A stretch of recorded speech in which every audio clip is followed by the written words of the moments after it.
My name's David Mackay from NCC, and we are the exclusive UK distributors and importers of GFTK two-part epoxy jointed mortars. And what we're going to show you today on video is the application on a standard range of paving products from the ever popular porcelain, a sandstone and some sets at the end there. We're going to show you two different products. VDW 815, which is designed for use on thinner jointing systems from 3mm up to 7-8mm kind of thickness, and VDW 850, which starts at joints from 5mm up to 20mm. They're both the same kind of product, they're both the same resin base. The only difference is the 815 consists of a finer aggregate. I'll explain the aggregate systems as we go through the mixing process. The key thing to pick up from this video when applying GFTK jointed mortars in any scenario is water, water, water at every stage. You can't use too much water. So first process is plenty of water, wetting the areas down. Today it's, I would say 8, 9, 10 degrees. It's been raining overnight. It's a perfect day. We don't have to worry about whether it's going to rain a bit later in the day. So the first stage is plenty of water to wet the area down, completely saturate it. We don't need to worry about water sitting in the bottom of the joints, it will be displaced. So Paul, as you can see, is sitting there completely saturating the porcelain, then the sandstone, then the sets. What we'll do first is VDW 850. The material comes packaged as follows. So we've got a pre-coated sand, already pre-coated with epoxy resin, and this is the hardener. The important thing about GFTK is it's a pre-packaged product. You get a number of epoxies on the market, which is A, B, and a bag of sand. The important thing about this sand is the grading, because that helps the flow and the compaction of the product. It's the same as when you mix a concrete mix. You don't use aggregates of all the same size. So the whole point of having a graded alluvial sand is that it's different sizes within the mix, and it helps compaction, it helps with the permeability, and it helps with the strength development. So the first thing that we do is just liven the product up a little bit as it's been sitting in the warehouse or on a lorry from Germany, just to make sure that the resin itself is fully mixed. And as I'm doing this, Paul's going to open the component hardener catalyst system and pour it into the compound as I mix it. Again, the important thing to note is that we normally say mixing it for about 3 minutes, and as it's being mixed you will notice that the material becomes very loose and very fluid, and actually generates a lot of liquid within the mix system itself. We don't put any water into the mix at this stage. I should point out at this stage, for the health and safety conscious amongst us, that this is epoxy resin. It is a water-based product. It's quite safe, but some people can have a reaction to epoxy products. So in a perfect world, you should wear gloves on your hands. I've got safety glasses on. It's unusual, but if you do get any materials on your hands or in your eyes, then you can wash it away with water very quickly. For the purpose of mixing, any reasonable paddle mixer can do. This is a pretty cheap product from Screwfix, around £100. And all after mixing, we're just going to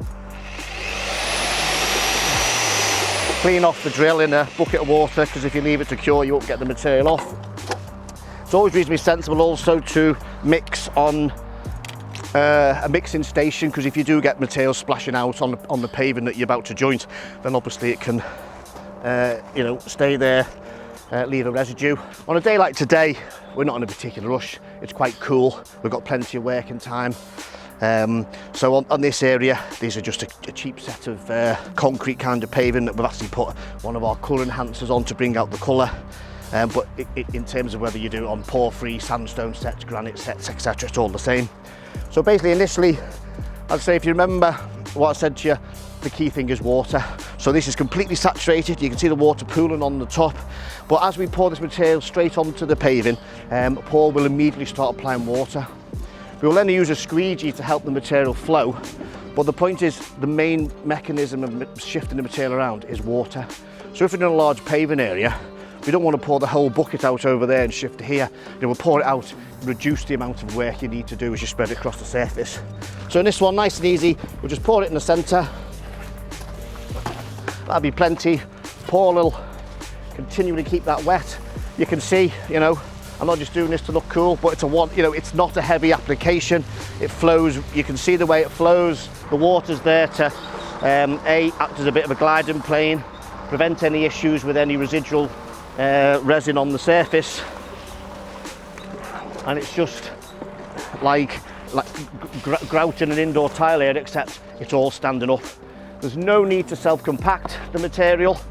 It will flow into the joint, unlike if you're used to using single pack products. Obviously they're a bit cheaper, but they won't like jet washing, and really to get any level of performance you need to compact them by hand. This material self-compacts as it flows into the joint. Again, the important thing to notice is just how much water we're using. So obviously we're doing a larger area, would be 10 yards up the patio by now, but straight away we just scrape it away. It's all self-compacted, filled into the joints. And on a day like today, we could leave that for 10 or 15 minutes before we need to worry about washing off. So what we'll do is we'll leave that there, let some of the water drain through the base, and then we'll come back and we'll do a final clean off. So what we'll do is now we'll move on to the sandstone. This is obviously the most common product that we use this product on, 850. We've got a completely saturated, normal riven sandstone finish. A lot of people worry about a staining issue. You know, at the end of the day, will this stain your paving? Yes, if you don't do it right. The point is, you put it on, it's saturated, you wash it off as you go. Stain-free, clean paving. Again, we'll put it in the centre. No need to worry about compacting or anything. We just squeeze it into the joints. It's self-compact. Again, as I say, on a day like today, we're not on a particular rush because you know, we've got plenty of time before the product starts to cure. And we're thinking at the temperature today, we've got a good probably 15-minute working time. But normally you'd have distributed a tub over a larger area within, you know, 5 minutes or so. If it was a warmer day, you know, perhaps, you know, 20 degrees where the air temperature is at 20 degrees. The important thing is the stone temperature itself. So really, you might have to work a bit quicker. But as long as we keep everything wet and moving and flowing, there's no issues. At the same time, it's important when we're sort of squeegeing, pull across at right angles to the joint. The same when we're cleaning off. That helps the material fold into the joint and doesn't pull it out of the joint itself. But again, you can get an idea of, if we were doing a larger job, just how quick you'd be moving across a larger patio area.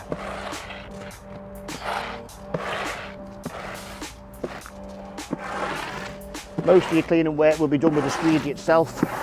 And what we'll do is, depending on the level of porosity of your base, how quick we need to clean off, but we'll just leave that for 5 or 10 minutes and then we'll do a complete wash off at the end.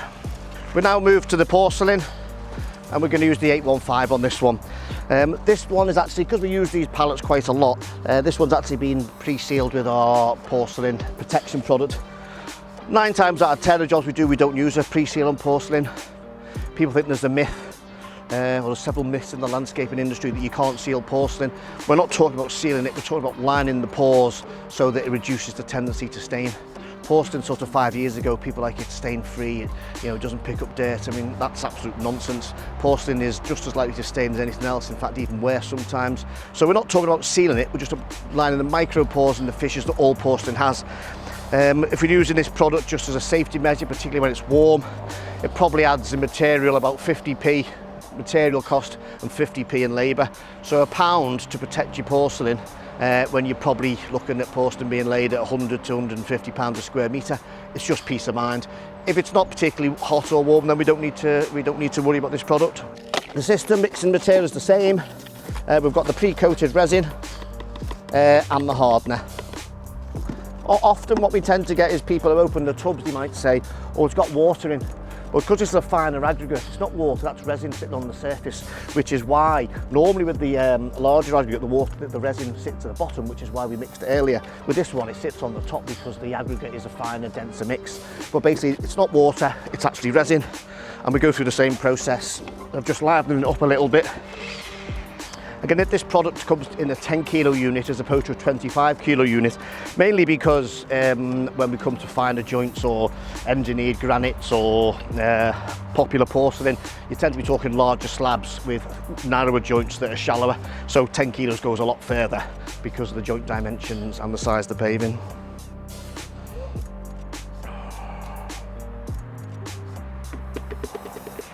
So it's often important like that we get all the resin out. You know, some people like that just spend a bit of time holding that resin above the material so that the hardening actually pours out. There is a bit of a tolerance, but you don't want like half the resin sitting in because it's quite a gloopy material.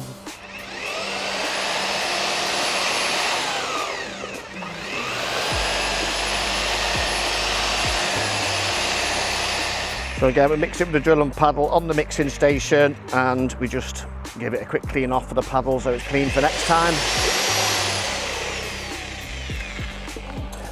Paul's again pre-wetted the paving. We're going to use a little bit more water in a minute to assist. The important thing is, remember, if you take one thing from the video, water before, water during, water after. You can't use too much water with this product, either of the products. There's no waiting like you have to with grouting for 28 days, 2 years, whatever manufacturer that you speak to, 2 days. As soon as the paving is hard enough to walk on, which typically speaking would be 2-3 days after you've laid it, once your cement's fully hydrated and your bed's solid, you can grout with this product.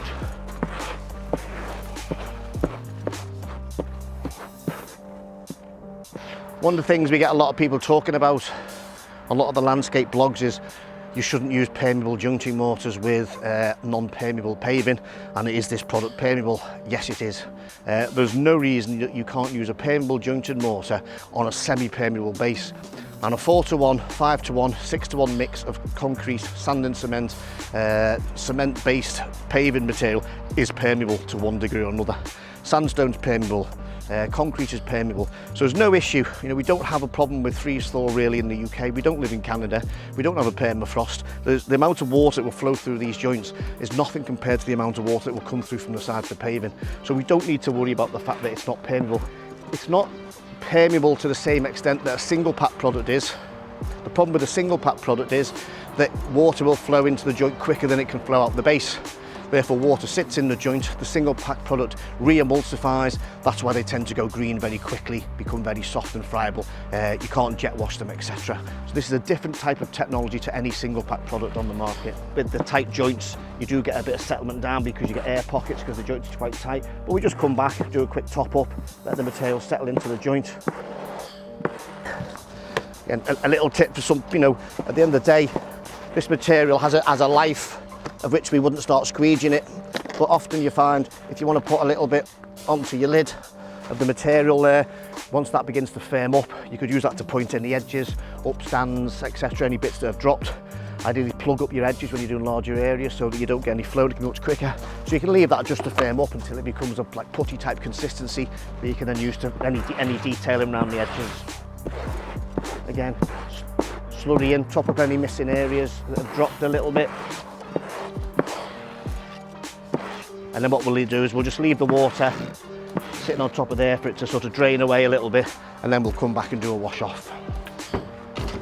What I'm going to do now is very quickly go back to the original area. I'll just get a bit of water off Paul, and then we'll squeegee across right hand of the joints, and we'll do again 95% of the cleaning operation with the squeegee. If it was to rain now, it would make no difference. We wouldn't be concerned. In fact, if it's been raining, all the better.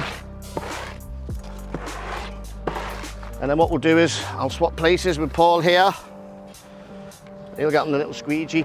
But the easiest way is just to get down at a reasonable, put your hose on a fan, just wash off as you're going along.